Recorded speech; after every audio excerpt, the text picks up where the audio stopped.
से गोली कहाँ से টেবিলে এখানে কি গুলি করেছে? টেবিলে ছেড়ে হয়ে গেল না, এখানে করেছে ওখানে করেছে।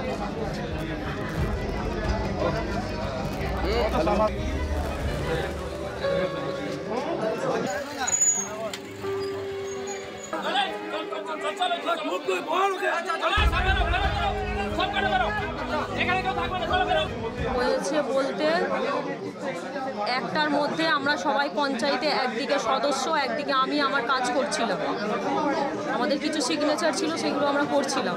করাতে আমার একটা সদস্য জিজ্ঞাসা করে, তিনজন ওরা ঢুকে আসে, যেমন সবাই আসে অফিসে, এটা স্বাভাবিক, পঞ্চায়েত অফিসে সবাই আসবে তার কিছু কাজের ক্ষেত্রে।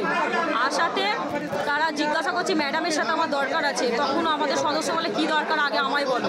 ওরা বলতেই তখনই তিনজনে তিনটে বন্দুক বার করে, বন্দুক বার করতে আমার বাবার পায়ে গুলি মারে, আমার কাকার পায়ে গুলি মারে, গুলি মারতে আমার দিকেও টার্গেট করে দুটো গুলি মারে। তারা আমার চোট না লাগাতে আমি টেবিলের নিচে ঢুকে যাই, ঢুকে যেতে আমাকে আবার বন্দুকটা নিয়ে আমার বুকের মধ্যে রেখেছিল মারবে বলে। আমি তার হাত থেকে বন্দুকটা কোনোভাবে কেড়ে নিই, নিতেই কিন্তু যখন ওদের সবাইকে ধরবে, সবাই চোটের মধ্যে আছে, ধরবে কি করে, তারা ততক্ষণে পালিয়ে যায়।